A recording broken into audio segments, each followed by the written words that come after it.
ನಾರಾಯಣಾಯ ಪರಿಪೂರ್ಣಗುಣಾರ್ಣವಾಯ ವಿಶ್ವೋದಯ ಸ್ಥಿತಿಲಯೋನ್ನಿಯತಿಪ್ರದಾಯ ಜ್ಞಾನಪ್ರದಾಯ ವಿಬುಧಾಸುರ ಸೌಖ್ಯ ದುಃಖ ಸತ್ಕಾರಣಾಯ ವಿತತಾಯ ನಮೋ ನಮಸ್ತೆ. ಅಭ್ರಮಂ ಭಂಗರಹಿತ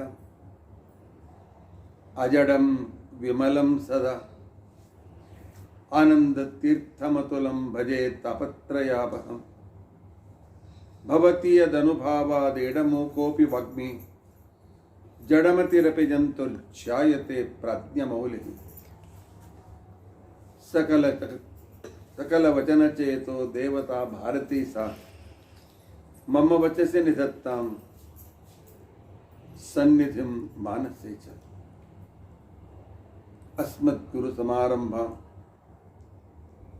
ಟೀಕಾಕೃತ್ಪಾದ ಮಧ್ಯಗಾಂ ಶ್ರೀಮದಾಚಾರ್ಯ ಪರ್ಯಂತಾಂ ವಂದೇ ಗುರು ಪರಂಪರಾ. ವಿದ್ಯಾಯಾಂ ವಿಬುಧಾಚಾರ್ಯಂ ವೇದ ಜ್ಞಾನಾಬ್ಧಿಚಂದಿರಂ ದುರ್ಮತಧ್ವಾಂತಮಾರ್ತಾಂಡಂ ಸತ್ಯಧ್ಯಾನಮುನಿಂ ಭಜೆ. ಪಂಚಾಶದ್ವರ್ಷಪರ್ಯಂತಂ ಸತತಂ ರಾಮಪೂಜಕಃ ಶ್ರೀ ಸತ್ಯಪ್ರಮೋದ ಗುರುರಾಟ್ ಭಾಸತಾಂ ನೋ ಹೃದಂಬರೆ. ಬಂಧುಸ್ತ್ವಂ ಗುರುರಿಷ್ಟದೈವತಮಿತಿ ತತ್ಪಾದ ಪಂಕೇರುಹಂ ಪ್ರಾಪ್ತಂ ಮಾಂ ಪರಿಪಾಲಯೇತಿ ಸತತಂ ಯಾಚೆ ನಿಬದ್ಧಾಂಜಲಿಃ. ಚಿತ್ತಂ ಮತ್ಗುಣದೋಷಚಿಂತನ ವಿಧೌ ನೂನಂ ಮನಾಂ ಮಾ ಕೃತಾಃ ಶ್ರೀ ಸತ್ಯಾತ್ಮಗುರೋ ತ್ವದಂಘ್ರಿಯುಗಲಂ ಚಿತ್ವಾ ನಮೇ ಸದ್ಗತಿ. ಯೈರಹಂ ಶುಕವತ್ ಸಮ್ಯಕ್ ಶಿಕ್ಷಿತೋಸ್ಮಿ ಕೃಪಾಲುಭಿಃ ತಾನ್ ವಂದೇ ಧೇನುಪಾಚಾರ್ಯಾನ್ ತತ್ವಜ್ಞಾನಾರ್ಥ ಸಿದ್ಧೈ. ಶ್ರೀ ಗುರುಭ್ಯೋ ನಮಃ. ಹರಿ ಓಂ ಹರಿ ಓಂ ಹರಿ ಓಂ. ಸ್ವಸ್ತಿಸ್ತು ಅಶೇಷ ಸನ್ಮಂಗಲಾನಿ ಸಂತು. ಶ್ಲೋಕೈಕ ಶ್ರವಣ ಪಠನ ಮಾತ್ರೇಣ ವಕ್ತುಶ್ಚ ಶ್ರೋತॄಣಾಂ ನಿಖಿಲ ಕಲಿಕೃತ ಕಲ್ಮಷಾಪನೋದನ ಪಟುತರೆ ಧರ್ಮಾದ್ಯಖಿಲ ಪುರುಷಾರ್ಥ ಸಾಧನೀಭೂತೆ. ಅದ್ಯ ಶ್ರೀ ರಘುತ್ತಮ ಚರಿತಾಮೃತ ಅರ್ಥಾತ್ ರಘುತ್ತಮ ಗುರುಣಾಂ ಚರಿತಾನುವಾದ ಪ್ರಾರಂಭೆ ಸತಿ ಕಿಂಚಿತ್ ಪೂರ್ವಕಥಾನುವಾದಃ. ಹರಿ ಓಂ ಹರಿ ಓಂ ಹರಿ ಓಂ.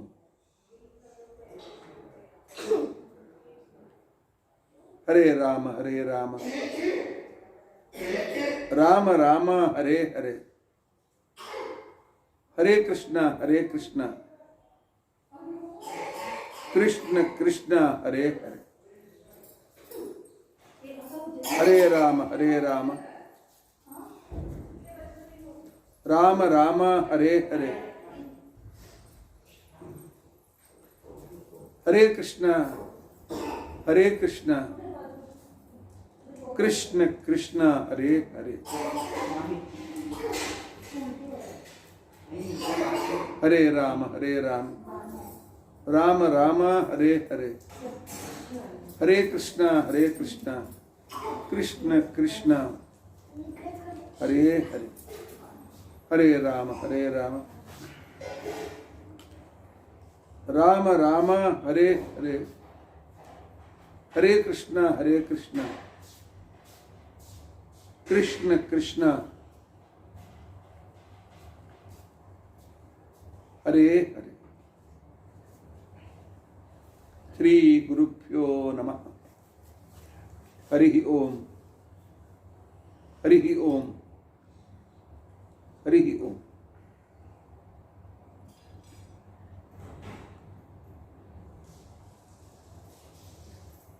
ಎರಡು ದಿನಗಳಿಂದ ನಾವು ಶ್ರೀ ರಘುತ್ತಮರ ಚರಿತ್ರೆಯನ್ನು ಕೇಳ್ತಾ ಇದ್ದೇವೆ. ನಿನ್ನೆ ಸ್ವಲ್ಪ ಮೈಕ್ನಲ್ಲಿ ಅನಾನುಕೂಲತೆ ಇರೋದರಿಂದಾಗಿ ಸ್ವಲ್ಪ ಕೇಳುವವರಿಗೆ ಸ್ವಲ್ಪ ಹೆಚ್ಚು ಅನಾನುಕೂಲವಾಗಿರಬಹುದು. ರಘುತ್ತಮ ತೀರ್ಥರು ಮಣ್ಣೂರಿನಲ್ಲಿ ಗುರುಗಳ ಆಜ್ಞೆಯ ಪ್ರಕಾರ ಮಠದ ಪ್ರಮುಖ ವಿದ್ವಾಂಸರಾಗಿರ್ತಕ್ಕಂಥ ಆದ್ಯ ವರದರಾಜಾಚಾರ್ಯ ಹತ್ತಿರ ಪಾಠವನ್ನು ಓದಲಿಕ್ಕೆ ಪ್ರಾರಂಭ ಮಾಡಿದ್ದಾರೆ. ಆದ್ಯ ವರದರಾಜಾಚಾರ್ಯರು ಪೀಠದ ಮರ್ಯಾದಕ್ಕೆ ಭಂಗ ಬಾರದಂತೆ ಅತ್ಯಂತ ಭಕ್ತಿಯಿಂದ ಅತ್ಯಂತ ಶ್ರದ್ಧೆಯಿಂದ ಪಾಠವನ್ನು ಆ ಬಾಲಯತಿಗಳಿಗೆ ಹೇಳ್ತಾ ಇದ್ದಾರೆ. ಆ ಪಾಠ ಹೇಗಿತ್ತು ಅಂತಂದರೆ, ಸಾಂದೀಪನಿ ಋಷಿಗಳು ಕೃಷ್ಣನಿಗೆ ಪಾಠ ಹೇಳಿದಂತೆ. ಈ ರೀತಿಯಾಗಿ ನಡೆದರೂ ಕೂಡ ಜನರು ಭಾಳ ವಿಚಿತ್ರರಾಗಿರ್ತಾರೆ. ಓ, ಸ್ವಾಮಿಗಳು ಪಾಠ ಹೇಳಿಸ್ಕೊಳ್ತಾರೆ, ಅವರು ಕಡಿಮೆಯವರು, ವರದಾಚಾರ್ಯ ಪಾಠ ಹೇಳ್ತಾರೆ, ಅವರು ಶ್ರೇಷ್ಠ, ಅವರೇ ಗ್ರೇಟ್, ಈ ರೀತಿಯಾಗಿರ್ತಕ್ಕಂಥ ಮಾತುಗಳನ್ನು ಆಡ್ತಾ ಸ್ವಾಮಿಗಳ ವಿಷಯದಲ್ಲಿ ಸ್ವಲ್ಪ ಅನಾದರವನ್ನು ವ್ಯಕ್ತಪಡಿಸಲು ಪ್ರಾರಂಭಿಸಿದರು. ಅಷ್ಟೇ ಅಲ್ಲ, ಊರಿನ ದಳಪತಿಯೂ ಕೂಡ ಅನಾದರವನ್ನು ವ್ಯಕ್ತಪಡಿಸಲು ಪ್ರಯತ್ನಿಸಿದ. ತನ್ನ ಮನೆಯ ಭಿಕ್ಷೆ ಮಾಡಿಸಿದರೂ ಕೂಡ ಸ್ವಾಮಿಗಳ ದಾರ ಕಾಯುವ ಅವಶ್ಯಕತೆ ಇಲ್ಲ ಅಂತನ್ನುವ ಮಾತು ಸ್ವಾಮಿಗಳ ಕಿವಿಗೆ ಬಿತ್ತು. ಇಲ್ಲಿಯವರೆಗೂ ಕಥೆಯನ್ನು, ಚರಿತ್ರೆಯನ್ನು ನೀವು ಕೇಳಿದ್ದೀರಿ. ಅವತ್ತು ಊಟ ಮಾಡಿ ಬಂದಿರತಕ್ಕಂತಹ ಸ್ವಾಮಿಗಳು ಮನಸ್ಸಿನಲ್ಲಿ ವಿಚಾರ ಮಾಡ್ತಾ ಇದ್ದಾರೆ. ನಾನು ಬಾಲಕನಿರಬಹುದು, ಆದರೆ ನಾನು ಕುಳಿತ ಪೀಠ ಇದು ಹಂಸನಾಮಕ ಶ್ರೀಹರಿಯ ಪೀಠ, ಶ್ರೀಮದಾಚಾರ್ಯರು ಅಲಂಕರಿಸಿದ ಪೀಠ. ಈ ಪೀಠದ ಬಗ್ಗೆ ಯಾರು ಚಾಚು ಅನ್ನದಂತೆ ನಾನು ಜಗತ್ತಿಗೆ ತತ್ವಜ್ಞಾನ ಕೊಡಬೇಕು.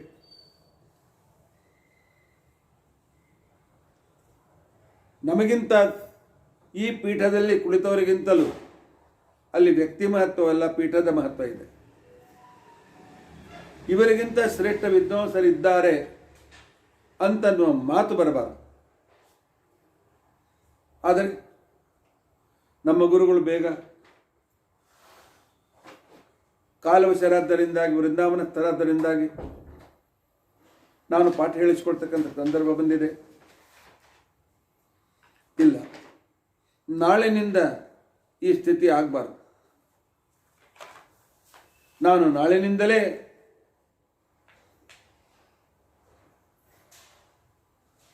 ಶ್ರೀಮನ್ ನ್ಯಾಯಸುಧಾ ಪಾಠ ಹೇಳಬೇಕು. ಅದು ಹೇಗೆ ಸಾಧ್ಯ? ಸಾಧ್ಯವೋ ಅಸಾಧ್ಯವೋ ಗೊತ್ತಿಲ್ಲ, ಆಗಬೇಕು. ಗುರುಗಳು ಹೇಳಿದಂತೆ ನನ್ನಲ್ಲಿರುವ ಹಿಂದಿನ ಜನ್ಮದ ವಿದ್ಯೆಯ ಸಂಸ್ಕಾರ ಉದ್ಭೂತವಾಗಬೇಕು. ಅದಕ್ಕಾಗಿ ನಾನು ಕಠೋರ ತಪಸ್ಸು ಮಾಡಬೇಕು. ಮಠದ ಬಗ್ಗೆ ಯಾರು ಅನಾದರದ ಮಾತು ಆಡಲಿಕ್ಕಿಲ್ಲ ಅನ್ನುವ ಒಂದು ಸಂದರ್ಭ ನಾನು ತಂದುಕೊಡ್ಬೇಕು ಅಂತ ಹೇಳಿ 8-9 ವರ್ಷದ ಈ ಬಾಲ ಸನ್ಯಾಸಿ ನಿರ್ಧಾರ ಮಾಡಿದ್ದ. 7ನೇ ವಯಸ್ಸಿಗೆ ಸನ್ಯಾಸ ತೆಗೆದುಕೊಂಡ ವ್ಯಕ್ತಿ 8-8.5 ವರ್ಷ ರಾತ್ರಿಯೆಲ್ಲ ಚಿಂತನೆ ಮಾಡಿದ್ದಾರೆ. ಇಲ್ಲ, ನಾನು ಘೋರ ತಪಸ್ಸು ಮಾಡಬೇಕು. ಇವತ್ತಿನಿಂದ ನಾನೇ ಸುಧಾ ಗ್ರಂಥದ ಪಾಠವನ್ನು ಶ್ರೋತೃಗಳಿಗೆ, ಸುಧಾ ಗ್ರಂಥ ಅಂದಾಕ್ಷಣಕ್ಕೆ ಏನು ಸಾಮಾನ್ಯ ಗ್ರಂಥ ಅಂತ ತಿಳ್ಕೊಳ್ಬೇಡಿ.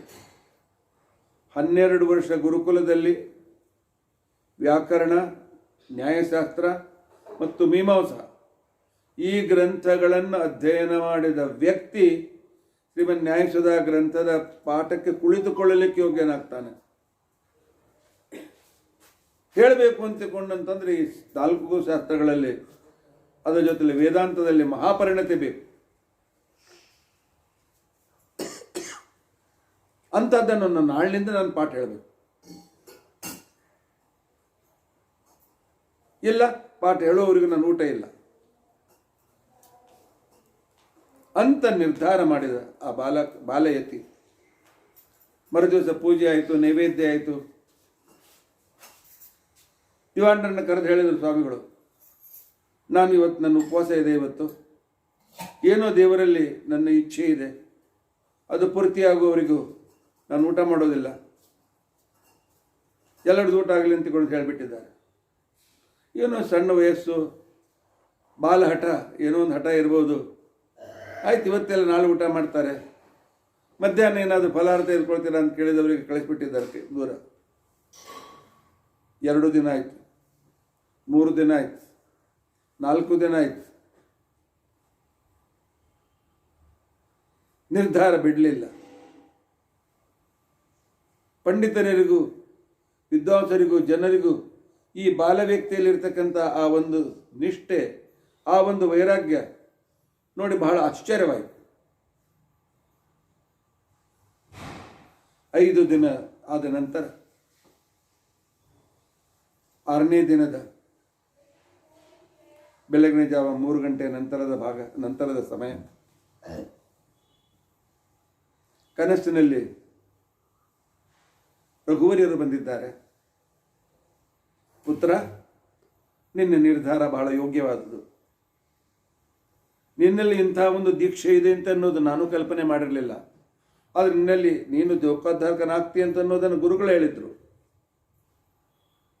ನಡೆ, ನಮ್ಮ ಕುಲಗುರುಗಳಾಗಿರ್ತಕ್ಕಂಥ ಮಧ್ವಾಚಾರ್ಯ ಹತ್ರ ಕರೆದುಕೊಂಡು ಹೋಗ್ತೇನೆ ಅಂತ ತಿಳ್ಕೊಂಡು ಅಂತೇಳಿ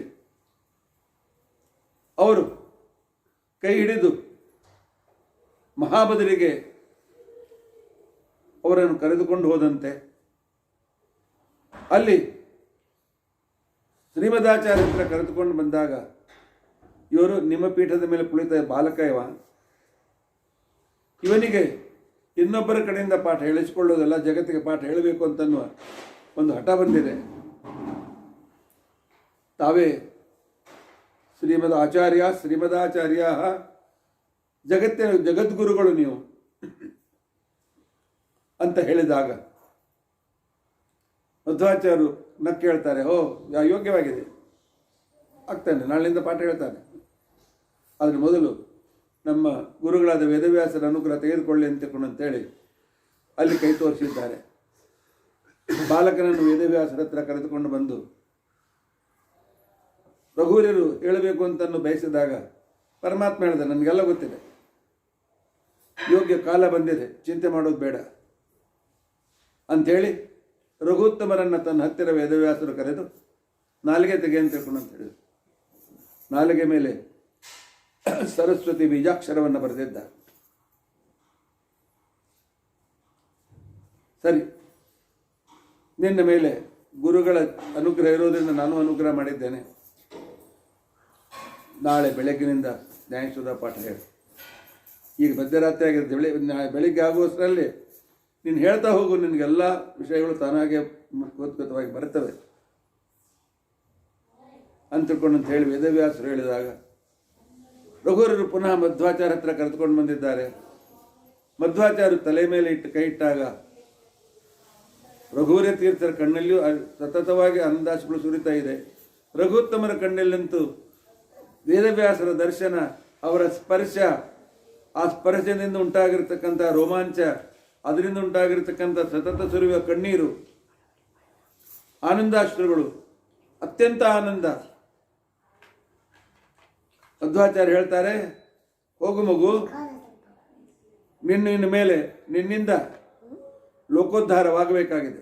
ಕಲಿಯುಗದಲ್ಲಿ ಎಲ್ಲ ಕಡೆಯಲ್ಲಿಯೂ ವಿಶೇಷವಾದಂಥ ರೀತಿಯಲ್ಲಿ ನಿನ್ನ ಕೀರ್ತಿ ಬೆಳೆಯಬೇಕಾಗಿದೆ, ನಿನ್ನಿಂದ ಮಹಾನ್ ಕಾರ್ಯ ಆಗಬೇಕಾಗಿದೆ. ಮತ್ತು ನನ್ನ ಸಿದ್ಧಾಂತ ಟೀಕಾಕೃತ್ಪಾದರು, ವ್ಯಾಸರಾಜರು ಇತ್ಯಾದಿಗಳು ಹೇಗೆ ಜಗತ್ತಿನಲ್ಲಿ ವಿಭುಧೇಂದ್ರ ತೀರ್ಥರು ಮೊದಲಾಗಿರ್ತಕ್ಕಂಥ ಮಹಾನುಭಾವರು ಮಾಡಿದ ಕೆಲಸ ನೀನು ಮುಂದುವರಿಸು. ಅವರಿರುವ ಕಾಲಕ್ಕಿಂತಲೂ ಕಠಿಣ ಕಾಲ ಇದೆ. ಆದರೂ ನೀನು ಸೋಲುವುದಿಲ್ಲ, ಮುಂದುವರಿಯುತ್ತಿ, ನನ್ನ ಆಶೀರ್ವಾದವಿದೆ, ಹೋಗಿ ಬಾ ಅಂತ ತಿಳ್ಕೊಂಡು ಅಂತ ಹೇಳಿದಾಗ ರಘುವೀರರು ಕೈ ಹಿಡಿದುಕೊಂಡು ತಮ್ಮ ಪುನಃ ಮಠಕ್ಕೆ ಕರೆದುಕೊಂಡು ಬಂದಂತೆ ಮಗು ನಿಶ್ಚಿಂತವಾಗಿ ಸುಧಾಪಾಠ ಪ್ರಾರಂಭ ಮಾಡು ಅಂತೇಳಿ ಅವರು ಅದೃಶ್ಯರಾದ. ರಘುತ್ತಮರಿಗೆ ಒಮ್ಮೆಲೆ ಎಚ್ಚರವಾಯಿತು. ಕನಸೆ, ಕಲ್ಪನೆ, ನಿಜವಾಗಿಯೂ ನಾನು ವೇದವ್ಯಾಸ ದೇವರು ನನ್ನನ್ನು ನಾಲಿಗೆ ಮೇಲೆ ಬೀಜಾಕ್ಷರ ಬರೆದಿದ್ದಾರೆ ಅಥವಾ ಇದೊಂದು ಕಲ್ಪನೆ ಅಂತ ಅನ್ನುವಷ್ಟರಲ್ಲಿ ನೋಡ್ತಾರೆ. ಆನಂದಾಸ್ತ್ರಗಳಿಂದ ಅವರ ಸಂಪೂರ್ಣ ಶಾಟಿ ಒದ್ದೆ ಆಗಿಬಿಟ್ಟಿತ್ತು. ಏನೋ ಒಂದು ವಿಚಾರ ಮಾಡಿದಂತೆ ಶ್ರೀಮನ್ ನ್ಯಾಯಸೌಧದಲ್ಲಿರ್ತಕ್ಕಂಥ ವಿಷಯಗಳು ತಮ್ಮ ಎದುರಿಗೆ ಪ್ರತ್ಯಕ್ಷವಾಗಿ ಬರುವಂತೆ ಕಾಣಿಸಿತು. ನೋಡಿದರು 4 ಗಂಟೆ ಆಗಿರಬಹುದು, ಬೆಳಗ್ಗೆ 4:45 ಆಗಿತ್ತು. ದಿವಾಣರನ್ನು ಕರೆದರು. ದಿವಾಣರು ಪಾಪ ಹಸಿದಿದ್ದಾರೆ, ಅದಕ್ಕೆ ಬೇಗ ಎಬ್ಬಿಸಿದ್ದಾರೆ, ಬೇಗ ಪೂಜೆ ಮಾಡಿ ಊಟ ಮಾಡ್ತಾರೋ ಏನೋ ಅಂತ ಬಂದರೆ ಇಲ್ಲ, ಎಲ್ಲ ವಿದ್ವಾಂಸರಿಗೆ, ಮಠದ ವಿದ್ವಾಂಸರಿಗೆ ಹೇಳಿ ಕಳಿಸ್ತು, ಸರಿಯಾಗಿ 5:30 ಗಂಟೆಗೆ 5:05 ಗಂಟೆಗೆ ನಾನು ಪಾಠ ಪ್ರಾರಂಭ ಮಾಡ್ತೇನೆ.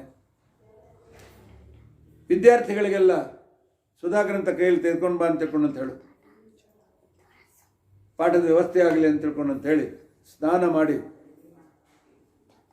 ಆ ನಂತರ ರಾಮದೇವರ ಪೆಟ್ಟಿಗೆಗೆ ಮಂಗಳಾರತಿಯನ್ನು ಮಾಡಿ ಆ ನಂತರ ಅಲ್ಲಿರ್ತಕ್ಕಂಥ ವಂಶರಾಮ, ದಿಗ್ವಿಜಯರಾಮ, ಮೂಲರಾಮ, ಸೀತಾ, ವಂಶರಾಮ, ವಿಠ್ಠಲದೇವರು ವ್ಯಾಸಮುಷ್ಟಿಗಳನ್ನು ಸ್ಮರಿಸಿಕೊಂಡು ಬಂದು ಪೀಠದ ಮೇಲೆ ಕುಳಿತಿದ್ದಾರೆ.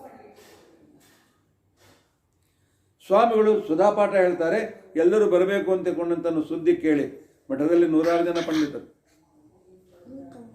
ಕೆಲವು ಪಂಡಿತರು ಹೇಳಿದರು, ಏನೋ ಹೇಳ್ತೇನೆ ಅಂತ ಆಸೆಯಾಗಿದೆ, ಏನು ಹೇಳ್ತಾರೆ ನೋಡೋಣ ಅಂತ ಬಂದವರು ಕೆಲವರು. ಇನ್ನು ಕೆಲವರು ಇಲ್ಲ, ಇದು ಶ್ರೀಮದಾಚಾರ್ಯರ ಪೀಠ, ಇಲ್ಲಿ ಎಂಥ ಚಮತ್ಕಾರವೂ ಕೂಡ ನಡೆಯಬಹುದು, ಇವತ್ತು ನಮಗೆ ಚಮತ್ಕಾರ ನೋಡಲಿಕ್ಕೆ ಸಿಗಬಹುದು ಅಂತ ತಿಳ್ಕೊಂಡು ಅಂತೇಳಿ ಬಹಳ ಆನಂದದಿಂದ ಬಂದು ಕುಳಿತುಕೊಂಡವರು ಕೆಲವರು. ಇನ್ನು ಸ್ವಾಮಿಗಳೇ ಸುಧಾಪಾಠ ಹೇಳ್ತಾರೆ ಅಂದಮೇಲೆ ಏನೋ ವಿಶೇಷ ಇರಬೇಕು ಅನ್ನೋ ಉತ್ಸುಕತೆ ಎಲ್ಲರೂ ಬಂದು ಕುಳಿತಿದ್ದಾರೆ. ಅರುಣೋದಯದಲ್ಲಿ ರಘುತ್ತಮ ಶ್ರೀಪಾದಂಗಳವರು ಪ್ರಾರಂಭ ಮಾಡಿದ್ದಾರೆ.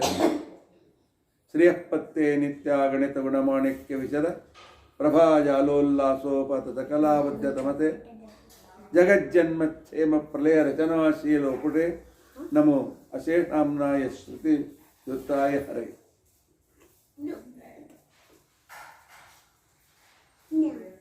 ಮಂಗಲಾಚರಣೆ ಮಾಡಿ ಪಾಠ ಪ್ರಾರಂಭ ಮಾಡಿದ್ದು ಪ್ರಕೃತಿ ಅಧಿಕರಣ.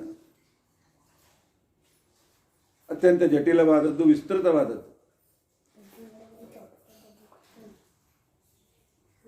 ಆರಂಭದಲ್ಲಿ ಟೀಕಾವಾಕ್ಯಗಳು ಸುಧಾಗ್ರಂಥ ಎದುರಿಗಿಟ್ಟುಕೊಂಡಿರಲಿಲ್ಲ. ಅನುವ್ಯಾಖ್ಯಾನದ ಶ್ಲೋಕ ಹೇಳಿ ಟೀಕಾವಾಕ್ಯವನ್ನು ಪ್ರಾರಂಭ ಮಾಡಿದ ಕ್ಷಣಕ್ಕೇನೆ ಟೀಕಾಚಾರ್ಯರ ಪ್ರತಿಯೊಂದು ವಾಕ್ಯಕ್ಕೆ ಅದರ ಅರ್ಥ, ಅದರ ಸಂದರ್ಭ, ಅಲ್ಲಿರುವ ಪೂರ್ವಪಕ್ಷಿಗಳು ಎಷ್ಟು ರೀತಿಯಲ್ಲಿ ಪೂರ್ವಪಕ್ಷ ಮಾಡಬಹುದು ಅಂತನ್ನೋ ಕೋಟಿಕ್ರಮ, ಆ ಪೂರ್ವಪಕ್ಷದ ಮೇಲೆ ಅನೇಕ ವಿಧವಾಗಿರತಕ್ಕಂಥ ರೀತಿಯಲ್ಲಿ ಹೊಸ ಉತ್ತರಗಳು, ಪೂರ್ವಾಚಾರ್ಯರ ಟೀಕಾಕೃತ್ಪಾದರ ಹೃದಯವನ್ನು ತೆಗೆದಿಟ್ಟಿದ್ದಾರೋ ಅಂತಕ್ಕಂಥ ರೀತಿಯಲ್ಲಿ ಇರ್ತಕ್ಕಂತಹ ವಾಗ್ಝರಿ. ಆರಂಭದಲ್ಲಿ ಋಷಿಕೇಶದ ಗಂಗಾ ನದಿ ಬಹಳ ಸ್ವಚ್ಛ ನೀರಿದೆ. ಅಂತಹ ಒಂದು ಸ್ವಚ್ಛತೆ ಇವರ ಪ್ರವಚನದಲ್ಲಿತ್ತು. ಅದರ ಜೊತೆಯಲ್ಲಿ ಮುಂದೆ ಹರಿದ್ವಾರಕ್ಕೆ ಬರುವಷ್ಟರಲ್ಲಿ ವೇಗವಾಗಿ ಬರತಕ್ಕಂತಹ ಆ ಗಂಗಾ ಪ್ರವಾಹದಂತೆ ಪುಂಖಾನುಪುಂಖವಾಗಿರ್ತಕ್ಕಂಥ ರೀತಿಯಲ್ಲಿ ಇವರು ಕೊಡುವ ಪ್ರಮಾಣಗಳು, ಹೇಳ್ತಕ್ಕಂಥ ಕ್ರಮಗಳು, ನ್ಯಾಯಶಾಸ್ತ್ರದ ತಾಂಡವ ನೃತ್ಯ ನಡೆಯಿತು. ವ್ಯಾಕರಣ ಶಾಸ್ತ್ರ, ಅಲ್ಲಿರ್ತಕ್ಕಂಥ ವಾಕ್ಯಗಳ ಮಳೆ ಸುರಿಯಿತು. ಮೀಮಾಂಸಾ ಶಾಸ್ತ್ರದ ನದಿ ಹರಿಯಿತು. ವೇದಾಂತ ಶಾಸ್ತ್ರ, ಈ ಎಲ್ಲ ಶಾಸ್ತ್ರಗಳ ಆಧಾರದಿಂದ ಟೀಕಾಕೃತ್ಪಾದರ ಒಂದೊಂದು ಶಬ್ದದ ಹೃದಯ ಅಲ್ಲಿ ಅಭಿವ್ಯಕ್ತ ಆಗ್ತಾ ಬಂತು. ಕೇಳುವ ವಿದ್ವಾಂಸರೆಲ್ಲ ಮೈಮರೆತರು. ಒಬ್ಬರಿಗಿಂತ ಒಬ್ಬರು ಶ್ರೇಷ್ಠ ವಿದ್ವಾಂಸರ ಮಟ್ಟದಲ್ಲಿದ್ದರು. ಬೆಳಗ್ಗೆ 5 ಪ್ರಾರಂಭವಾಗಿರ್ತಕ್ಕಂತಹ ಸುಧಾಪಾಠ, ಅನುವಾದ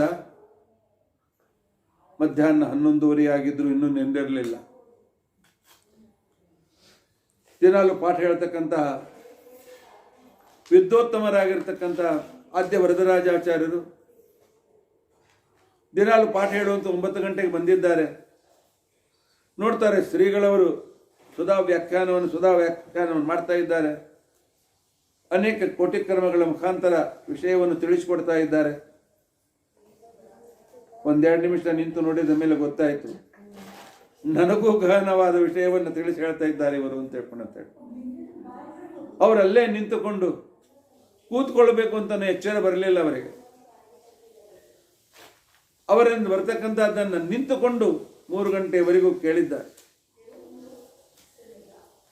ಸರಿಯಾಗಿ 12 ಗಂಟೆಗೆ ಆಯಿತು, ಇಲ್ಲಿಗೆ ಭಾಳ ವಿಳಂಬವಾಯಿತು, ಇನ್ನು ಪೂಜೆ ಇತ್ಯಾದಿಗಳಾಗಬೇಕು, ಇವತ್ತು ಇಷ್ಟು ಸಾಕು, ನಾಳೆ ಹೇಳ್ತೇನೆ ಅಂತ ತಿಳ್ಕೊಂಡು ತಂದಾಗ ಅಲ್ಲಿ ಕುಳಿತ ಎಲ್ಲ ಪಂಡಿತರ ಕಣ್ಣಲ್ಲಿ ಒಂದೇ ಸವನೆ ಆನಂದಾಶ್ರು ಸುರಿತಾ ಇದೆ.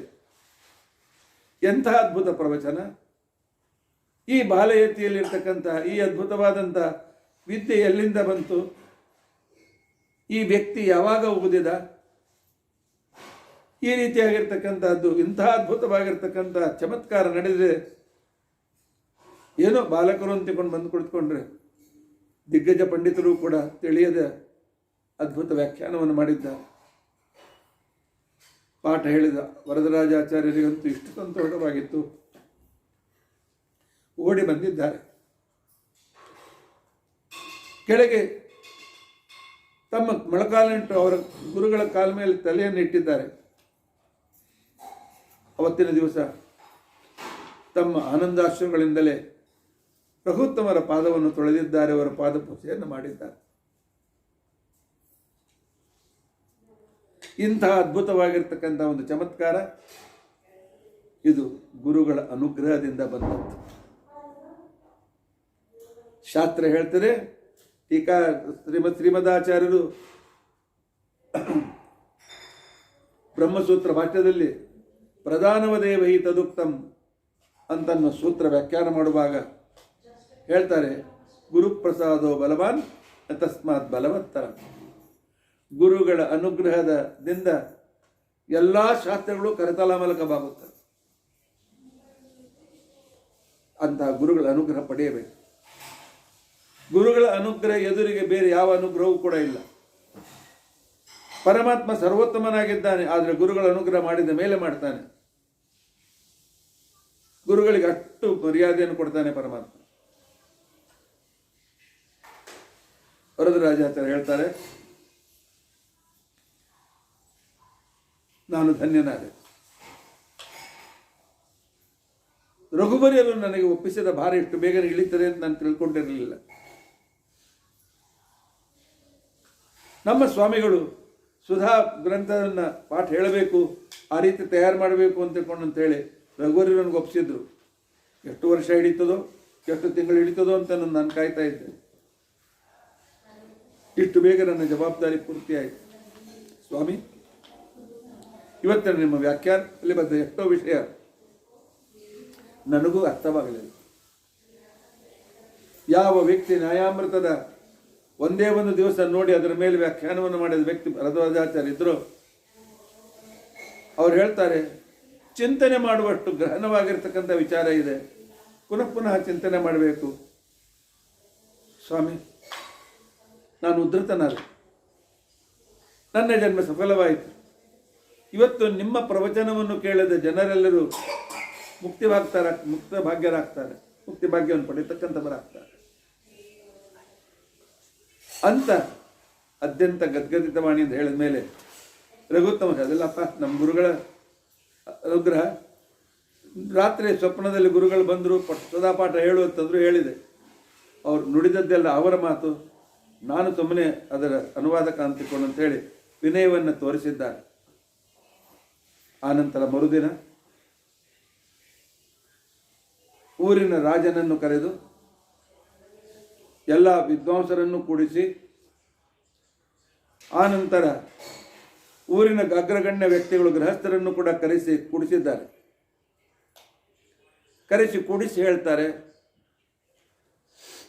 ನಮ್ಮ ಸಿದ್ಧಾಂತದ ಮೇಲೆ ಬಹಳ ಪ್ರಹಾರವಾಗ್ತಾ ಇದೆ, ಅದನ್ನು ನಾವು ನೋಡ್ಕೊಳ್ತೇವೆ, ಪರಮಾತ್ಮ ಅನುಗ್ರಹದಿಂದ ನೋಡ್ಕೊಳ್ತೇವೆ.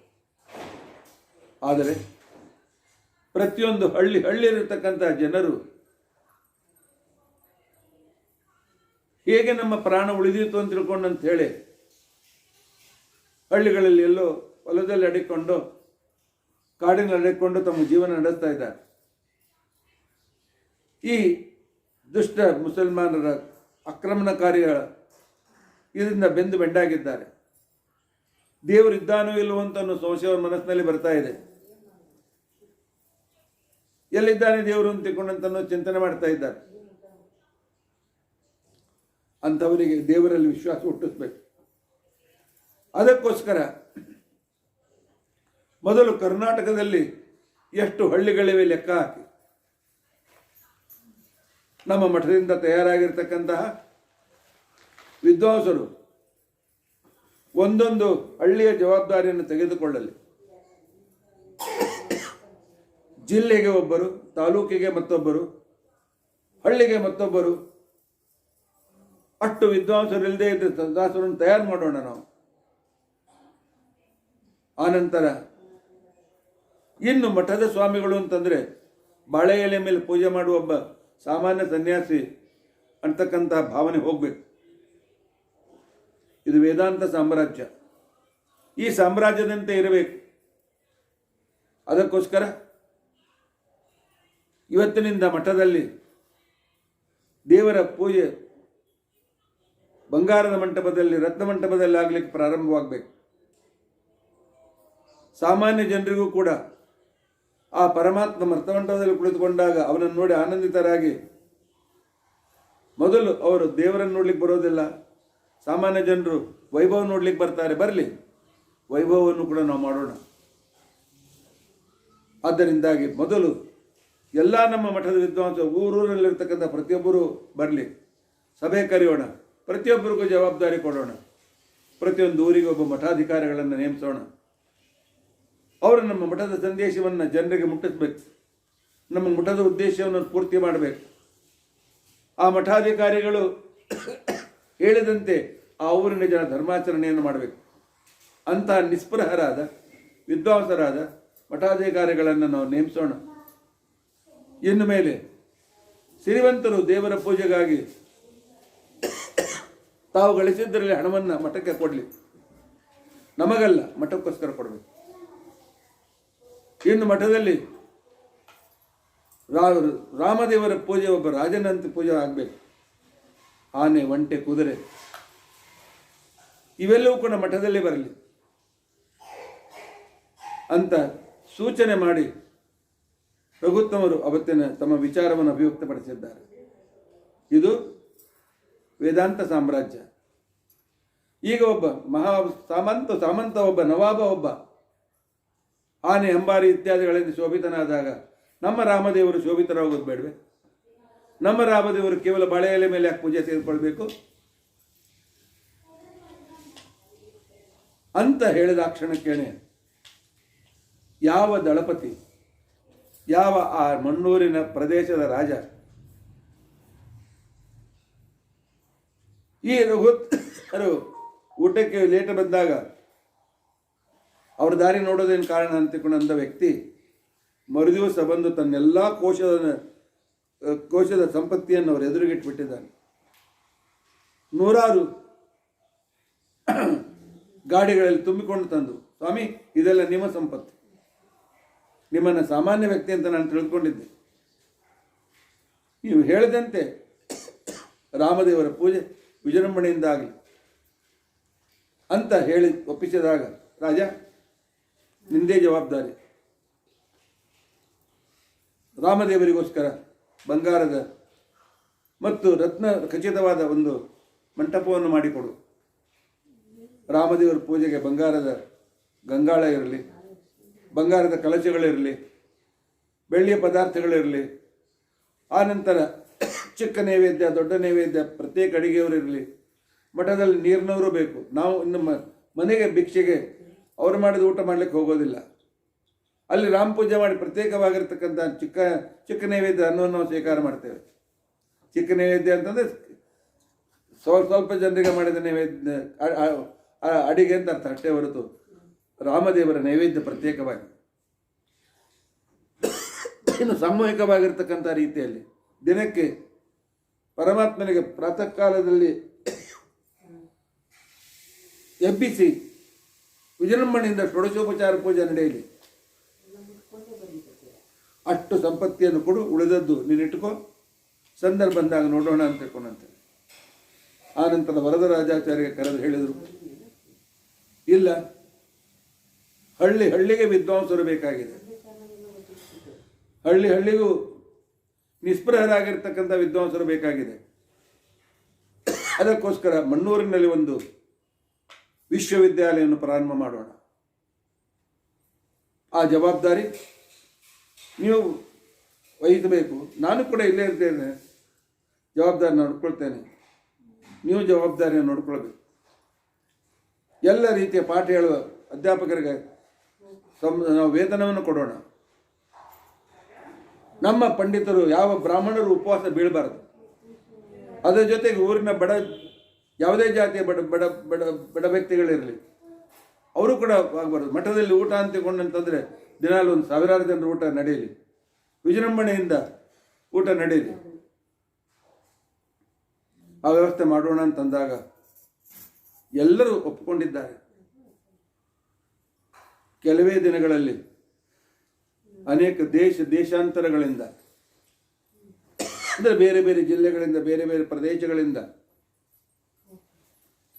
ಶಿಷ್ಯರು ಬಂದಿದ್ದಾರೆ. ರಘುತ್ತಮರ ಅಧ್ಯಕ್ಷತೆಯಲ್ಲಿ ನಡೆಯುವ ಪ್ರತಿಯೊಂದು ಪಾಠ, ವ್ಯಾಕರಣ ಶಾಸ್ತ್ರದಲ್ಲಿ ಪರಿಣಿತರು, ನ್ಯಾಯಶಾಸ್ತ್ರದಲ್ಲಿ ಪರಿಣಿತರು, ಮೀಮಾಂಸಾ ಶಾಸ್ತ್ರದಲ್ಲಿ ಪರಿಣಿತರು, ಸಾಹಿತ್ಯದಲ್ಲಿ ಪರಿಣಿತರು, ಇಂಥ ಒಂದು ಪಂಡಿತರ ಗುಂಪೇ ತಯಾರಾಗಿದೆ. ಬಂದಂಥ ಪಂಡಿತರಿಗೆ ಕೈತುಂಬ ಸಂಬಳ ಮತ್ತು ಸಂಭಾವನೆ, ವಿದ್ಯಾರ್ಥಿಗಳಿಗೆ ಸುಗ್ರಾಸ ಭೋಜನ, ಆ ರೀತಿಯಾಗಿರ್ತಕ್ಕಂಥ ನಂತರ ವೈರಾಗ್ಯವನ್ನು ಅವರು ಪಡೆಯಲಿ. ಮೊದಲು ತಾವು ನಿಶ್ಚಿಂತರಾಗಿ ತತ್ವವನ್ನು ತಮ್ಮ ಒಂದು ರಕ್ಷಣೆಗೆ ಈ ಮಠ ಇದೆ, ನಮ್ಮ ರಕ್ಷಣೆಗೆ ಮಠ ಇದೆ, ಬ್ರಾಹ್ಮಣರ ರಕ್ಷಣೆಗೆ ಮಠ ಇದೆ ಅನ್ನೋದು ಜಗತ್ತಿಗೆ ಗೊತ್ತಾಗಲಿ, ಇಲ್ಲಿ ಒಂದು ಜನರು ಆಶ್ರಯ ಪಡೆಯಲಿ ಅಂತ ಹೇಳಿ ಪ್ರಾರಂಭ ಮಾಡಿದರೆ 3-4 ವರ್ಷಗಳಲ್ಲಿಯೇ ವಿಶ್ವವಿದ್ಯಾಲಯ, ಮಣ್ಣೂರಿನ ವಿಶ್ವವಿದ್ಯಾಲಯ ಇಷ್ಟು ದೊಡ್ಡದಾಗಿ ಬೆಳೆಯುತ್ತಲ್ಲ. ಮಾಧವ ತೀರ್ಥರ ಸನ್ನಿಧಾನದಲ್ಲಿ, ಮಾಧವ ತೀರ್ಥರ ಮೂಲ ವೃಂದಾವನ ಅಲ್ಲೇ ಇದೆ, ಅದರ ಸನ್ನಿಧಾನದಲ್ಲಿ ಪಾಠ ಹೇಳಲು 1000 ಜನ ಪಂಡಿತರಿದ್ದರು. ಇನ್ನು ಶಿಷ್ಯರಿದ್ದಿರೋದು ಕಲ್ಪನೆ ಮಾಡಿಕೊಳ್ಳಿ. ಈ ಹೆಸರು ಬೇಕಾಗಿ ಬಿಹಾರದಿಂದ, ಉತ್ತರ ಪ್ರದೇಶದಿಂದ, ಮಧ್ಯಪ್ರದೇಶದಿಂದ, ದೂರದ ಕಾಶ್ಮೀರದಿಂದ, ಕಾಶಿಯಿಂದ, ದಕ್ಷಿಣ ದೇಶದ ಕಂಚಿಯಿಂದ, ಶ್ರೀರಂಗದಿಂದ, ತಿರುವನಂತಪುರದಿಂದ, ಆಂಧ್ರ ಪ್ರದೇಶದಿಂದ, ತಮಿಳುನಾಡಿನಿಂದ, ಕರ್ನಾಟಕದಿಂದ ಸುಮಾರು 10,000 ಜನ ವಿದ್ಯಾರ್ಥಿಗಳು ಪಾಠಕ್ಕೆ ಬಂದಿದ್ದಾರೆ. ಸಂಪೂರ್ಣವಾಗಿರ್ತಕ್ಕಂಥ ಈ ಸುದ್ದಿಯನ್ನು ಕೇಳಿದ ದಳಪತಿ ಅಷ್ಟೇ ಅಲ್ಲ, ಮಹಾರಾಜರು ಬಂದು ತಮ್ಮ ಸಂಪತ್ತಿಯನ್ನು ಸುರಿತಾ ಇದ್ದಾರೆ. ನಮ್ಮ ಭೋಗಕ್ಕೆ ಬೇಡ, ನಮ್ಮ ದುಡ್ಡಿನ ಸರಿಯಾಗಿರ್ತಕ್ಕಂಥ ವ್ಯವಸ್ಥೆ ಆಗಲಿ ಅಂತ ತಿಳ್ಕೊಂಡಂತೆ.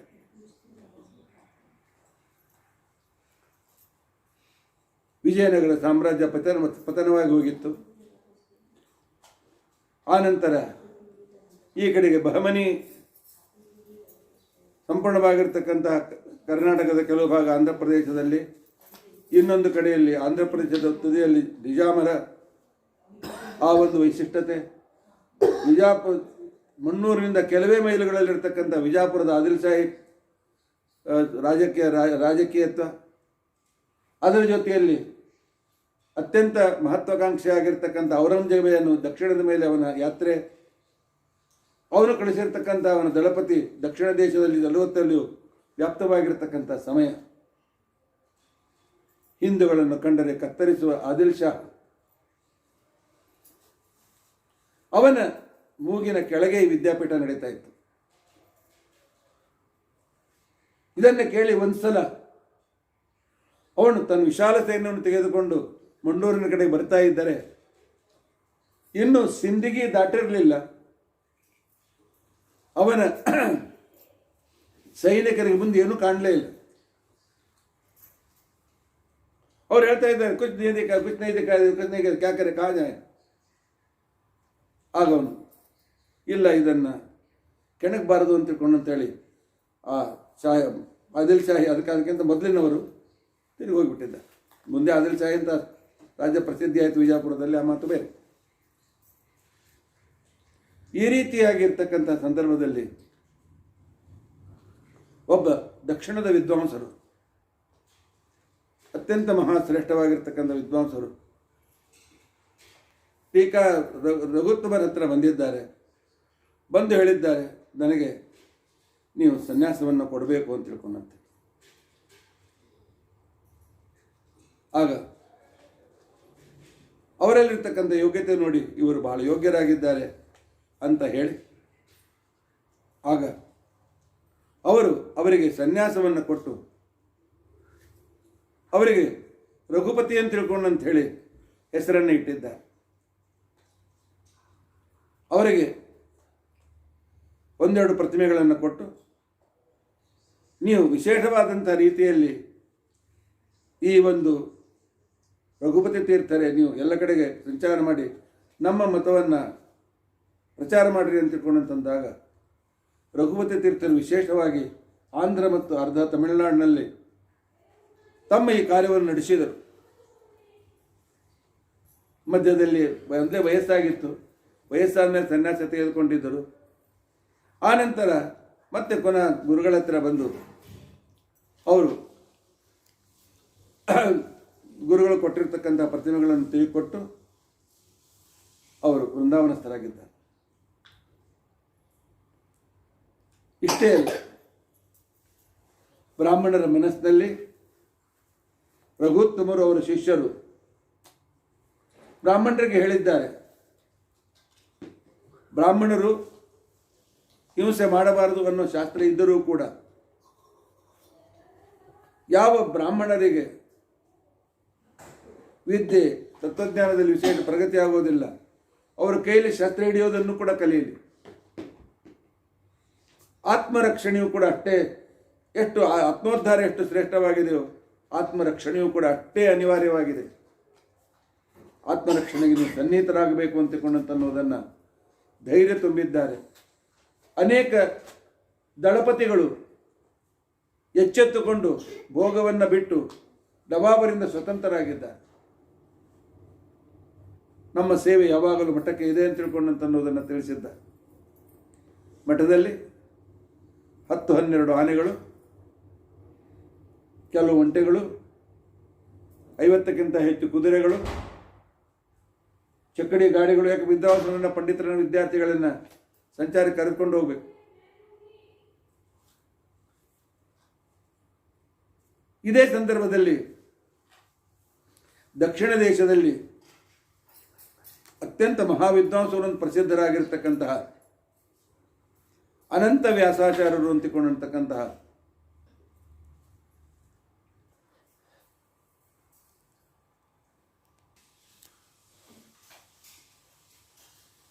ದಕ್ಷಿಣ ದೇಶದಲ್ಲಿ ಅನೇಕ ವಾದಿ ನಿಗ್ರಹಗಳನ್ನು ಮಾಡಿ ಅತ್ಯಂತ ಪ್ರಸಿದ್ಧರಾಗಿರ್ತಕ್ಕಂಥ ಅನಂತ ವ್ಯಾಸಾಚಾರ್ಯರು ಅಂತಿಕೊಳ್ಳುವ ಗೃಹಸ್ಥರು, ವಿದ್ವಾಂಸರು ರಘುತ್ತಮನ ಹತ್ತಿರ ಬಂದಿದ್ದಾರೆ.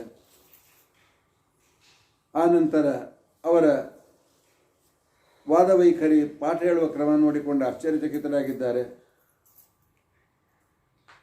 ಆ ನಂತರ ಇಲ್ಲ, ನನಗೆ ಸನ್ಯಾಸ ತೆಗೆದುಕೊಳ್ಳಬೇಕು ಅಂತ ಮನಸ್ಸಾಗಿದೆ ಅಂತಂದಾಗ ರಘುತ್ತಮರು ಅವರಲ್ಲಿ ತಮ್ಮ ಜ್ಞಾನದೃಷ್ಟಿಯಿಂದ ನೋಡಿ, ಇವರು ಬಹಳ ಯೋಗ್ಯರು, ನಮ್ಮ ಉತ್ತರಾಧಿಕಾರಿಗಳಿಗೆ ಮುಂದುವರಿಯುತ್ತಾರೆ ಅಂತನ್ನುವ ಒಂದು ಲಕ್ಷಣ ಅವರಲ್ಲಿ ಕಂಡು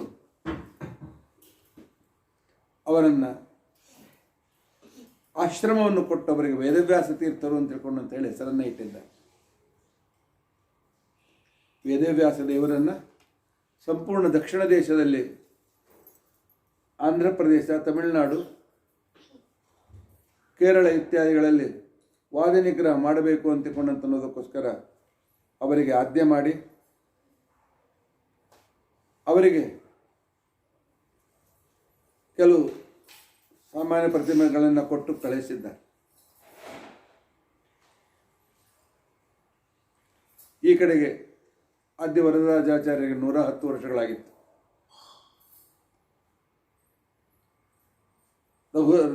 ರಘುನಾಥರ ವೈಭವವನ್ನು ಕಂಡ ಆನಂತರ ರಘುವರ್ಯರ ಅನಂತ ಸೇವೆಯನ್ನು ಮಾಡಿ ರಘುತ್ತಮರ ಉನ್ನತಿಗೆ ಕಾರಣರಾಗಿ ಉತ್ತರಾದಿ ಮಠದ ವಿದ್ಯಾವೈಭವವನ್ನು, ಸಂಪತ್ವೈಭವವನ್ನು ಕಂಡು ಆನಂದದಿಂದ ತಮ್ಮ ಶರೀರವನ್ನು ಬಿಟ್ಟಿದ್ದಾರೆ. ಈ ಕಡೆಯಲ್ಲಿ 10 ವರ್ಷಗಳಾಯಿತು ವಿದ್ಯಾಪೀಠ ಪ್ರಾರಂಭ ಮಾಡಿ. ಇನ್ನು ಬಹಳ ಅಂದರೆ 2 ವರ್ಷ ಮಾತ್ರ ಇಲ್ಲಿರಬೇಕು. ನಾನು ದೇಶದಾದ್ಯಂತ ಸಂಚಾರ ಮಾಡಿ ಭಕ್ತರನ್ನು ಉದ್ಧಾರ ಮಾಡಬೇಕಾಗಿದೆ, ವಾದಿ ನಿಗ್ರಹ ಮಾಡಬೇಕಾಗಿದೆ.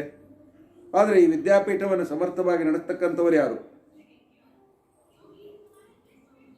ವೇದವ್ಯಾಸ ತೀರ್ಥರನ್ನಂತೂ ನಾವು ಉತ್ತರಕ್ಕೆ ಕಳಿಸಿಕೊಟ್ಟಾಗಿದೆ, ದಕ್ಷಿಣ ದೇಶಕ್ಕೆ ಕಳಿಸಿಕೊಟ್ಟಾಗಿದೆ ಅಂತ ರಘುತ್ತಮರು ಪರಮಾತ್ಮನಿಗೆ ಪ್ರಾರ್ಥನೆ ಮಾಡ್ತಾ ಇದ್ದಾರೆ. ಭಗವಂತ ದಾರಿಯನ್ನು ತೋರಿಸು ಅಂತ ತಿಳ್ಕೊಂಡಂತೆ.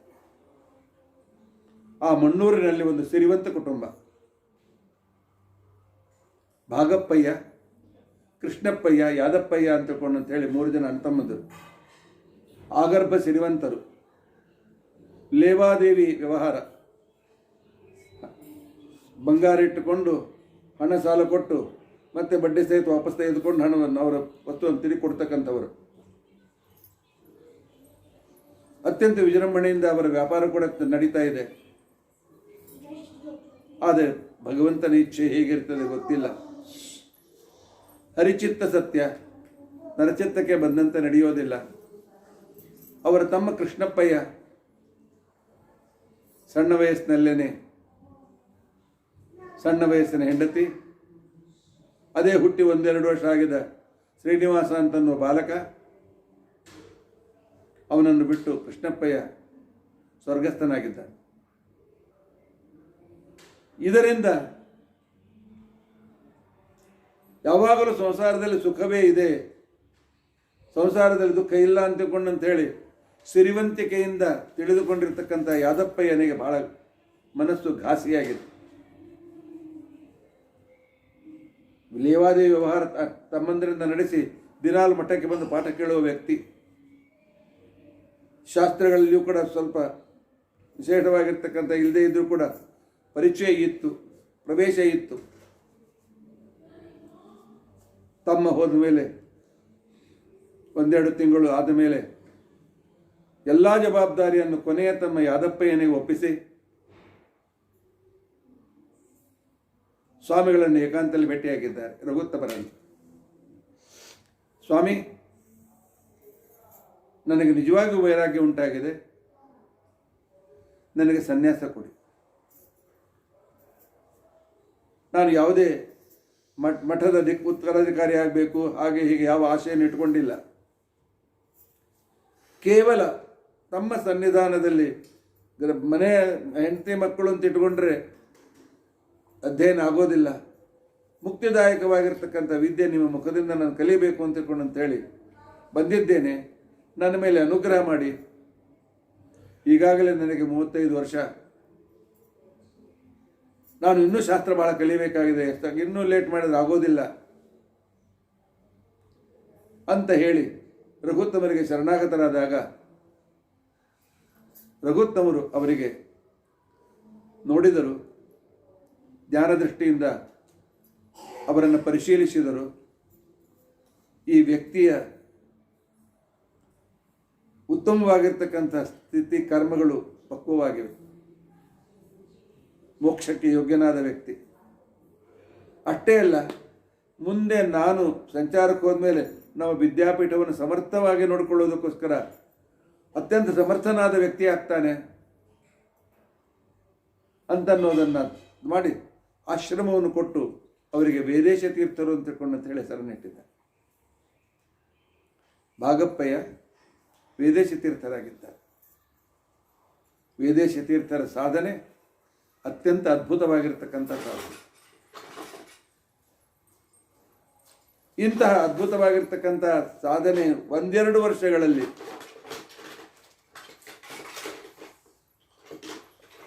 ಸಂಪೂರ್ಣ ವ್ಯಾಖ್ಯಾನ ಟಿಪ್ಪಣಿ ಬರೆಯತಕ್ಕಂಥ ಸಾಮರ್ಥ್ಯವನ್ನು ಪಡೆದ ವ್ಯಕ್ತಿ ವೇದೇಶ ತೀರ್ಥ. ರಘುತ್ತಮರಿಗೆ ಬಹಳ ಸಂತೋಷವಾಯಿತು. ಸಂತೋಷವಾಗಿರ್ತಕ್ಕಂಥ ಸಂದರ್ಭ 12 ವರ್ಷ ಪೂರ್ತಿ ಆಗ್ತಾ ಬಂದಿತ್ತು. ಇನ್ನೊಂದು 2-3 ತಿಂಗಳು ಉಳಿದಿದ್ದು. ಒಂದು ದಿವಸ ಈ ವೇದೇಶ ತೀರ್ಥರ ಪೂರ್ವಾಶ್ರಮದ ತಮ್ಮ ಯಾದಪ್ಪಯ್ಯ ಅವರು ಬಂದು ಮತ್ತೆ ರಘುತ್ತಮರಿಗೆ ಸಂಪೂರ್ಣವಾಗಿರ್ತಕ್ಕಂಥ ನಮಸ್ಕಾರ ಮಾಡಿದ್ದಾರೆ. ಇಲ್ಲ, ಮತ್ತೆ ಅಣ್ಣನಂತೆ ನನಗೂ ಸನ್ಯಾಸಿ ಆಗಬೇಕಾಗಿದೆ, ಈ ಶಾಸ್ತ್ರ ಓದಬೇಕಾಗಿದೆ, ನಾನು ಇವತ್ತಿನಿಂದ ಲೇವಾದೇವ ನಿಲ್ಲಿಸ್ತೇನೆ ಅಂತ ತಿಳ್ಕೊಂಡಂತೇಳಿ. ಆಗ ರಘುತ್ತಮರು ಕೇಳ್ತಾರೆ, ಅಲ್ಲಪ್ಪ, ನಿಮ್ಮ ದೊಡ್ಡ ಅಣ್ಣ ಅಂತ ಸನ್ಯಾಸಿ ಆದ, ಎರಡನೇ ನಿನ್ನಕ್ಕಿಂತ ದೊಡ್ಡ ಅಣ್ಣ ಸ್ವರ್ಗಸ್ಥನಾಗಿದ್ದಾನೆ, ಕೋಟ್ಯಾವಧಿ ರೂಪಾಯಿಯ ಸಂಪತ್ತು, ಅದನ್ನೇನು ಮಾಡ್ತೀರಿ? ಆಗಲಿ, ನಿಮ್ಮ ಸಂಸಾರ ದೊಡ್ಡದಿದೆ, ಇಂಥ ದೊಡ್ಡದಾಗಿರ್ತಕ್ಕಂಥ ಸಂಸಾರವನ್ನು ನೀವು ನಡೆಸುವುದಾದರೂ ಹೇಗೆ ಅಂತಂದಾಗ, ಸ್ವಾಮಿ, ನೀವೇ ದಿನಾಲು ಹೇಳ್ತಿರಲ್ಲ ಪ್ರವಚನದಲ್ಲಿ, ಪಾಠದಲ್ಲಿ, ದೇವರಲ್ಲಿ ರಕ್ಷತಿ ಇತ್ತೇವ ವಿಶ್ವಾಸ ಇಡಬೇಕು ಅಂತ ತಿಳ್ಕೊಂಡು ಅಂತೇಳಿ ಆ ವಿಶ್ವಾಸ ನನಗಿದೆ, ಬಂದಿದೆ ನನಗೆ. ಆ ವಿಶ್ವಾಸದಿಂದ ತಮ್ಮ ಹತ್ತಿರ ಬಂದಿದ್ದೇನೆ. ಹೆಂಡತಿ ಮಕ್ಕಳನ್ನು ಪರಮಾತ್ಮ ಸಂರಕ್ಷಣೆ ಮಾಡ್ತಾನೆ. ಆದರೆ ನನಗೆ ಸಂಪೂರ್ಣ ಶಾಸ್ತ್ರ ಕಲಿಯಬೇಕಾಗಿದೆ, ನಿಮ್ಮ ಕಡೆಯಿಂದಲೇ ಶ್ರೀಮನ್ ನ್ಯಾಯಸುಧಾ ಗ್ರಂಥದ ಅಧ್ಯಯನ ಮಾಡಬೇಕಾಗಿದೆ. ಅದರಲ್ಲೇ ನನ್ನ ಮುಂದಿನ ಜೀವನ ನಾನು ಸಂಪೂರ್ಣವಾದ ರೀತಿಯಲ್ಲಿ ಸಮರ್ಪಿಸಬೇಕಾಗಿದೆ. ಅದಕ್ಕೋಸ್ಕರ ತಮ್ಮ ಹತ್ರ ಬಂದಿದ್ದೇನೆ. ದೇವರ ಮೇಲೆ ಅಷ್ಟು ವಿಶ್ವಾಸ ಇದೆಯಾ ನಿನಗೆ? ವಿಶ್ವಾಸವಿದೆ ಸ್ವಾಮಿ, ಅಷ್ಟೇ ಅಲ್ಲ, ಅನುಭವ ಕೂಡ ಬಂದಿದೆ. ದೇವರು ನನ್ನ ಮೇಲೆ ಅನುಗ್ರಹ ಮಾಡ್ತಾರೆ ಅಂತ ತಿಳ್ಕೊಂಡು ಅಂತೇಳಿ. ಅದೇನಪ್ಪ ನಿನಗೆ ಅನುಗ್ರಹ ಬಂದದ್ದು? ಏನು ಅನುಭವ ಬಂತು ಹೇಳು ಅಂತ ರಘುತ್ತಮರು ಕೇಳಿದರೆ, ಯಾದಪ್ಪಯ್ಯ ಹೇಳ್ತಾನೆ, ಸ್ವಾಮಿ, ಒಂದು 3-4 ದಿನ ಆಯಿತು, ನಾನು ಪ್ರತಿ ಸಲದಂತೆ ನನ್ನ ಜೊತೆಯಲ್ಲಿ 2 ಮಣ ಬಂಗಾರ 2-3 ಊರಿಗೆ ಹೋಗಿ ಅವರಿಗೆ ವಾಪಸ್ ಕೊಟ್ಟು ಅವರ ಸಂಪೂರ್ಣ ಬಡ್ಡಿ ಸಹಿತ ಹಣ ನನಗೆ ಸಂದಾಯ ಮಾಡಿಕೊಂಡು ನಾನು ಬರಬೇಕು ಅಂತ ಹೇಳಿ ಕುದುರೆ ಮೇಲೆ ಕೂತ್ಕೊಂಡು ಹೊರಟಿದ್ದೆ. 2 ಮಣ ಬಂಗಾರ ನನ್ನ ಜೊತೆಗಿತ್ತು. ಅದು ಯಾವುದೋ ರೀತಿ ಗೊತ್ತಾಗಿ, ದರೋಡೆಕೋರರಿಗೆ ಗೊತ್ತಾಗಿ ಸುಮಾರು 30-40 ಜನ ದರೋಡೆಕೋರರು ಇವತ್ತು ಯಾದಪ್ಪಯ್ಯನನ್ನು ದೋಚಲೇಬೇಕು ಅಂತೇಳಿ ಬಂದಿದ್ರಂತೆ. ಆದರೆ ತಾವು ಹೇಳಿಕೊಟ್ಟಂತೆ ನಾನು ದಿನಾಲು ಮನೆಯಿಂದ ಹೊರಡುವಾಗ ಅಗ್ರತೋ ನಾರಸಿಂಹಶ್ಚ ಪೃಷ್ಠತೋ ಗೋಪಿನಂದನ ಉಭಯೋಪಾರ್ಶ್ವರಾಸ್ತಾಂ ಸಚರೋ ರಾಮಲಕ್ಷ್ಮಣು ಅಂತನ್ನೋ ಶ್ಲೋಕವನ್ನು ವಿಶ್ವಾಸದಿಂದ ಹೇಳಿ ಹೊರಡ್ತಾ ಇದ್ದೆ. ನಾನು ಮಧ್ಯದಲ್ಲಿ ಒಂದು ಕಾಡು ಪ್ರವೇಶ ಮಾಡಿದ ಕ್ಷಣಕ್ಕೇನೆ ನನ್ನನ್ನು ದೋಚಬೇಕು ಅಂತೇಳಿ ತಯಾರಿರ್ತಕ್ಕಂಥ ಕೈಯಲ್ಲಿ ಅನೇಕ ಆಯುಧ ಲಾಠಿ ಗಿಟ್ಟಿ ಹಿಡಿದಿರ್ತಕ್ಕಂಥ 40 ಜನ ದರೋಡೆಕೋರರು ನನ್ನನ್ನು ದೋಚಬೇಕು ಅಂತ ಬಂದ್ರಂತೆ. ಅವರಿಗೆ ನನ್ನ ಎದುರಿಗೆ ಒಂದು ಸಿಂಹ, ನನ್ನ ಎರಡೂ ಬದಿಯಲ್ಲಿ ಒಳ್ಳೆ ದಷ್ಟಪುಷ್ಟರಾದಂಥ ತೇಜಸ್ವಿಗಳಾದ ಬಾಣಬಿಲ್ಲುಧಾರಿಯಾಗಿರ್ತಕ್ಕಂಥ ವ್ಯಕ್ತಿಗಳಂತೆ, ಹಿಂದೆ ಚಕ್ರ ಹಿಡಿದುಕೊಂಡಿರ್ತಕ್ಕಂಥ ಇನ್ನೊಬ್ಬ ಅದ್ಭುತವಾಗಿರ್ತಕ್ಕಂತಹ ವ್ಯಕ್ತಿ ಅಂತ ಅವರು ಕಾಣ್ತಿದ್ದಾರೆ. ಓಹ್, ಇವ್ರ ಕೈಯಲ್ಲಿ ನಾವು ಉಳಿಲಿಕ್ಕೆ ಸಾಧ್ಯ. ದರೋಡೆಕೋರರಿಗೆ ಸಿಂಹ, ಧನುರ್ಧಾರಿಗಳು, ಚಕ್ರಧಾರಿಗಳು ಕಾಣಿಸಿದ್ರಂತೆ. ಕಾಡಿನ ಮಧ್ಯದಲ್ಲಿ ಒಮ್ಮೆ ಟ್ರೈ ಮಾಡಿದರು ಅವರು ನನ್ನನ್ನು ದೋಚಬೇಕು ಅಂತಿಕೊಂಡಂತೇಳಿ ಪುನಃ ಬಂದ್ರಂತೆ. ಆಗಲೂ ಆ ತೇಜಸ್ವಿಗಳು ಕಾಣಿಸಿ ಗಾಬರಿಯಾಗಿ ವಾಪಸ್ ಹೋದರು. ಇನ್ನೇನು ಕಾಡು ಮುಗಿಯಬೇಕು ಅನ್ನೋದ್ರಾಗ 3ನೇ ಸಲ ಬಂದ್ರಂತೆ ಅವರು. ಯಾಕಂತ ಅವ್ರು ಬಂದಾಗ ಕಾಣಿಸ್ತಿತ್ತಂತೆ, ಅವ್ರು ಬರದಲ್ಲಿ ನಿಂತಾಗ ನಾವು ಒಬ್ಬನೇ ಕಾಣಿಸ್ತಿದ್ದಂತೆ. ಅವ್ರು ಬಂದ ಮೇಲೆ ಇವರು ಕಾಣಿಸ್ತಿದ್ವಿ, ಯಾಕಪ್ಪ ಬರ್ತಾರೆ ಹೋಗ್ತಾರೆ ಇವರು ಅಂತೇಳಿ. ಕೊನೆ ಕಾಡು ಮುಗಿದ ಮೇಲೆ 40 ಜನ ನನ್ನ ಎದುರಿಗೆ ಕೈಯಲ್ಲಿ ಆಯುಧ ಹಿಡಿದುಕೊಂಡು ಲಾಠಿ ಹಿಡಿದುಕೊಂಡು ಬಂದಿದ್ರು. ಏನಪ್ಪ ಅವ್ರು ಹೊಡಿತಾರೆ ಅಂದ್ರೆ ಹಟ್ಟಾಗಿ ನಮಸ್ಕಾರ ಮಾಡಿದ್ರು. ಯಾಕ್ರಪ್ಪ ಏನಾಯಿತು ಅಂತ ನಾನು ಕೇಳಿದೆ. ಸ್ವಾಮಿಗಳೇ, ಅವ್ರೇನು ಹೇಳಿದ್ರು ಅಂತಂದರೆ, ನಿಮ್ಮ ಎದುರಿಗಿದ್ದ ಸಿಂಹ, ಎಡಬದಿಯಲ್ಲಿ ಧನುರ್ಧಾರಿಗಳು, ಅದ್ಭುತ ರೂಪ, ನಾವು ನೋಡಿ ಗಾಬರಿಯಾಗಿಬಿಟ್ಟಿದ್ದೇವೆ. ಆ ರೀತಿಯಂಥ ವ್ಯಕ್ತಿಗಳನ್ನು ನೀವು ದರ್ಶನ ಮಾಡಿಸಿದ್ದೀರಿ ಅಂತ ನಿಮಗೆ ನಮಸ್ಕಾರ ಮಾಡ್ತೇವೆ ಅಂಥೇಳಿ ನಮಸ್ಕಾರ ಮಾಡಿ ಅವ್ರು ಹೋದರು. ನಾನು ವಿಚಾರ ಮಾಡಿದೆ, ನಾ ಯಾವ ಸಿಂಹ ಕಾಯ್ದಿಲ್ಲ, ಯಾರನ್ನು ಬಾಡಿಗಾರ್ಡ್ ಇಟ್ಕೊಂಡಿಲ್ಲ. ಅಂದಾಕ್ಷಣಕ್ಕೆ ನಂಗೆ ನೆನಪಾಯಿತು ಒಮ್ಮೆಲೆ. ಅಗ್ರತೋ ನಾರಸಿಂಹಶ್ಚ ಪೃಷ್ಠತೋ ಗೋಪಿನಂದನ ಉಭಯೋ ಪಾರ್ಶ್ವಯೋ ರಾಸ್ತಾಂ ಸಶರೋ ರಾಮಲಕ್ಷ್ಮಣೋ. ನಾನು ಹೇಳಿದ್ದನ್ನು ದೇವರು ಬಂದು ಸಿಂಹನಾಗಿ, ಕೃಷ್ಣನಾಗಿ, ರಾಮಲಕ್ಷ್ಮಣರಾಗಿ ನನ್ನನ್ನು ಸಂರಕ್ಷಣೆ ಮಾಡ್ತಾ ಇದ್ದಾನೆ ಪರಮಾತ್ಮ. ಆದರೆ ಕಳ್ಳರಿಗೆ ಕಾಣಿಸಿದ ನನಗೆ ಕಾಣುತ್ತೆ ಅಂಥೇಳಿ ಬಹಳ ದುಃಖ ಆಯ್ತು. ಕುದುರೆಯಿಂದ ಇಳಿದೆ ಅತ್ತೆ. ಪರಮಾತ್ಮ ಅವರಿಗೆ ದರ್ಶನ ಕೊಟ್ಟಿದ್ದ, ನನಗೆ ಕೊಡಲಿಲ್ಲ ಅಂಥೇಳಿ 2 ದಿವಸ ನಾನು ವಿಚಾರ ಮಾಡಿದೆ.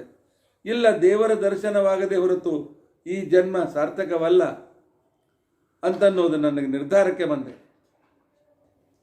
ಅದಕ್ಕೋಸ್ಕರ ಯಾರಿಗೆದ್ದ ಏನೇನು ತೆಗೆದುಕೊಂಡಿದ್ದೆ ನೀವು ನಿಮಗೆ ಅನುಕೂಲ ಆದಾಗ ಕೊಡ್ರಿ, ಬೇಕಾದ್ರೆ ಬಿಡ್ರಿ ಅಂತೇಳಿ ಅವ್ರದ್ದೆಲ್ಲ ಬಂಗಾರ 2 ದಿನಗಳಲ್ಲಿ ವಾಪಸ್ ಮಾಡಿಬಿಟ್ಟಿದ್ದೇನೆ. ಮನೆಯಲ್ಲಿ ಹಣ ಇದೆ, ಹೆಂಡತಿ ಮಕ್ಕಳು ನೋಡ್ಕೊಂಡು ಹೋಗ್ತಾರೆ. ಆದ್ದರಿಂದಾಗಿ ವಿರಕ್ತನಾಗಿ ಬಂದಿದ್ದೇನೆ. ನನಗೆ ನೀವು ನನ್ನ ಪಾಠವನ್ನು ಹೇಳಬೇಕು ಅಂತ ಕೇಳಿದಾಗ ರಘುತ್ತಮರು ಇವನ ಕಥೆ ನೋಡಿ ಅವ್ರು ಹೇಳಿದ್ರು, ನನಗೆ ಆ ದೇವರು ಕಾಣಿಸ್ಬೇಕು, ಆ ರೀತಿ ಮಾಡಿ ಸ್ವಾಮಿಗಳೇ ಅಂತ ಜ್ಞಾನ ದೃಷ್ಟಿಯಿಂದ ನೋಡಿದರು. ಈ ವ್ಯಕ್ತಿ ಜಗತ್ತಿಗೆ ಜ್ಞಾನ ಕೊಡೋದಕ್ಕೋಸ್ಕರ ಹುಟ್ಟಿದ್ದಾನೆ. ಮುಂದೆ ಶ್ರೀಮನ್ ನ್ಯಾಯಸುಧಾಕ್ಕೆ ಕೂಡ ವ್ಯಾಖ್ಯಾನ ಬರೆಯುವ ಸಾಮರ್ಥ್ಯ ಇವನಲ್ಲಿ ಬರ್ತದೆ. ಭಾಗವತಕ್ಕೆ ವ್ಯಾಖ್ಯಾನ ಬರೀತಕ್ಕಂಥ ಅದ್ಭುತದ ಸಾಮರ್ಥ್ಯ ಇವನಲ್ಲಿದೆ ಅಂತ ಹೇಳಿ, ಆಗಲಿ ಯಾದಪ್ಪಯ್ಯ, ಆದರೆ ಮೊದಲು ವ್ಯಾಕರಣ ಮತ್ತು ನ್ಯಾಯಶಾಸ್ತ್ರಗಳ ಅಧ್ಯಯನ ಆಗಬೇಕು. ಅದರಿಂದ ಹೋಗು, ಕಾಶಿಗೆ ಹೋಗು. ಮನೆ ಹತ್ತಿರ ಇದ್ದರೆ ಶಾಸ್ತ್ರ ಆಗೋದಿಲ್ಲ, ಅಧ್ಯಯನ ಆಗೋದಿಲ್ಲ. 4 ವರ್ಷ ಅಲ್ಲಿ ವ್ಯಾಕರಣ ನ್ಯಾಯ ಓದಿ ವಾಪಸ್ ಬಾ. ಆಗ ನಿನ್ನ ಹಗಲು ರಾತ್ರಿನ ಪಾಠದ ವ್ಯವಸ್ಥೆ ನಾನು ಮಾಡ್ತೇನೆ ಅಂತ ಹೇಳಿ ಆ ಯಾದಪ್ಪಯ್ಯನನ್ನು ಕಾಶಿಗೆ ಕಳಿಸಿದ್ದಾರೆ. ಆ ಯಾದಪ್ಪನೇ ಯಾದವಾರಿಯರು. ಅವರಿಗೆ ಪಾಠ ಯಾರು ಹೇಳಿದರು, ಅವರಿಗೆ ತಯಾರು ಮಾಡಿದವರು ಯಾರು, ಆ ನಂತರ ಈ ಸ್ವಾಮಿಗಳು ಉತ್ತರಾಧಿಕಾರಿಗಳಾದವರು ಯಾರು, ಮತ್ತು ಈ ಮಣ್ಣೂರಿನ ವಿದ್ಯಾಪೀಠವನ್ನು ನೋಡಲಿಕ್ಕೆ ಉಳಿದವರು ಯಾರು, ಇತ್ಯಾದಿ ವಿಚಾರಗಳನ್ನು ನಾವು ನಾಳಿನ ದಿವಸ ತಿಳಿದುಕೊಳ್ಳಿ ಪ್ರಯತ್ನಿಸೋಣ. ಇತಿ ಅದ್ಯ ಕಥಾ ಪ್ರಸಕ್ತಿ. ಶ್ರೀಕೃಷ್ಣಾರ್ಪಣಮಸ್ತು. ಶ್ರೀಕೃಷ್ಣಾರ್ಪಣಮಸ್ತು. ಹರೇ ರಾಮ ರಾಮ ರಾಮ ಹರೇ ಹರೇ, ಹರೇ ಕೃಷ್ಣ ಕೃಷ್ಣ ಕೃಷ್ಣ ಹರೇ ಹರೇ. ಉಗ್ರಂ ವೀರಂ ಮಹಾವಿಷ್ಣುಂ ಜ್ವಲಂತಂ ಸರ್ವತೋಮುಖಂ ನೃಸಿಂಹಂ ಭೀಷಣಂ ಭದ್ರಂ ಮೃತ್ಯುಂ ನಮಾಮ್ಯಹಂ. ಅಕ್ಷಯಂ ಕರ್ಮಯಸ್ಮಿನ್ ಪರೇ ಸ್ವರ್ಪಿತಂ ಪ್ರಕ್ಷಯಂ ಯಾಂತಿ ದುಃಖಾನಿ ಅನ್ನಾಮತಃ. ಅಕ್ಷರೋ ಯೋಜರ ಸರ್ವದೇವಾಮೃತಃ. ಕುಕ್ಷಿಕಂ ಯಸ್ಯ ವಿಶ್ವಂ ಸದಾಜಾಧಿಕಂ ಪ್ರೀಣಯಾಮೋ ವಾಸುದೇವಂ. ದೇವತಾ ಮಂಡಲ ಖಂಡಮಂಡಲಂ ಶ್ರೀಕೃಷ್ಣಾರ್ಪಣಮಸ್ತು ಶ್ರೀಕೃಷ್ಣಾರ್ಪಣಮಸ್ತು.